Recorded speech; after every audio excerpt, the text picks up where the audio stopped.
ایک آدمی گھر پر دیر سے آیا۔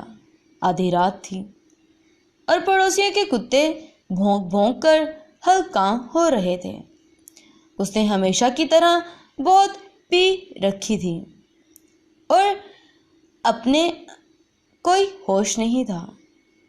اس کی بیوی نے روز کی طرح آج بھی اس کے لیے دروازہ کھولا اور بیڈ تک سہارا دے کر لے گئی۔ تو میرے چینل کو سبسکرائب کریں اور ساتھ میں دی کے بیل آئیکن کو پریس کرنا نہ بھولیں تاکہ میری آنے والی ہر ویڈیو کا نوٹیفیکیشن سب سے پہلے میرے پیارے پیارے ویورز تک پہنچ جایا کریں۔ بیڈ پر لے گئی تو اس نے اپنے ہاتھ میں پکڑی شراب کی بوتل زمین پر دے ماری۔ بیوی نے دیکھا کہ نیچے سارے کانچ ہی پھیل گئے ہیں، لیکن اس نے اپنے خاوند کو کچھ نہیں بولا بلکہ اس کے جوتے اتارے، پھر اس کے کپڑے اتارے اور اس کے اوپر کمبل ڈالا، اس کو سلا دیا۔ ہمیشہ کی طرح وہ بے سدھ پڑا ہوا تھا، اسے کوئی ہوش تک نہ تھا کہ وہ کہاں موجود ہے۔ بیوی نے جھاڑو لا کر نیچے سے کانچ صاف کیے اور راستے میں کمرے تک آتے ہوئے اس کے شوہر نے جو کچھ بھی توڑا تھا وہ ہر چیز کو اٹھا کر گھر صاف کرنے لگی۔ صبح جب اس کا شوہر اٹھا تو وہ دعا کرنے لگا کہ آج بیگم لڑائی نہ کرے، کیونکہ وہ ہر روز اتنی لڑائی کرتی تھی اپنے خاوند کے پینے اور دیر گھر آنے پر اور سونے پر سہاگا۔ آج رات اس نے کتنے برتن اور توڑے اور بوتل بھی توڑ دی تھی۔ وہ ڈرتا ڈرتا ناشتے کے میز پر پہنچا تو دیکھا کہ صرف اس کا بیٹا ناشتہ کر رہا تھا۔ اس نے اپنے بیٹے سے پوچھا، ماما کدھر ہیں؟ وہ بولا کہ وہ بازار گئی ہیں اور جاتے وقت آپ کے لیے آپ کا پسندیدہ ناشتہ بنا کر گئی ہیں اور آپ کے لیے یہ نوٹ چھوڑ کر گئی تھی جو یہاں پہ پڑا ہوا ہے۔ اس نے حیرت سے سٹیکی نوٹ پڑھا تو لکھا تھا، میری جان، میں ابھی آدھے گھنٹے تک واپس آ رہی ہوں، آپ ناشتہ کریں، آپ کا پسندیدہ ناشتہ بنایا ہے آج۔ I really love you a lot۔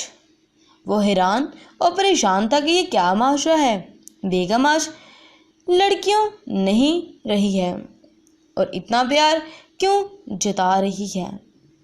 اس نے اپنے بیٹے کو پوچھا کہ تمہاری ماما کی طبیعت ٹھیک ہے، پاگل تو نہیں ہوگی، میرے ساتھ اتنا اچھا سلوک کیوں کر رہی ہے آج؟ بیٹا ہنسا اور بولا، پاپا، ماما نے مجھے ابھی جانے سے پہلے بتایا تھا کہ رات کو جب وہ آپ کے جوتے، موزے اور کپڑے اتار رہی تھی کہ آپ اور سکون ہو کر سو سکیں، تو آپ اتنی پی رکھی تھی کہ آپ نے ماما کو پہچانا ہی نہیں اور آپ نے ان کو بولا کہ او بی بی، میں کوئی ایسا آدمی نہیں ہوں، اللہ کا خوف کرو، پیچھے ہٹو، میں شادی شدہ ہوں۔ ماما آج صبح سے گانے گنگناتی پھر رہی تھی۔ یہ سن کر باپ بھی ہنسنے لگ گیا۔ اگر آپ اپنے رشتے ٹھیک سے نبھائیں گے تو آپ چھوٹی غلطیاں کر سکتے ہیں، لیکن کبھی کسی بڑی غلطی کا ارتکاب آپ کے لیے ممکن نہیں ہو سکتا ہے۔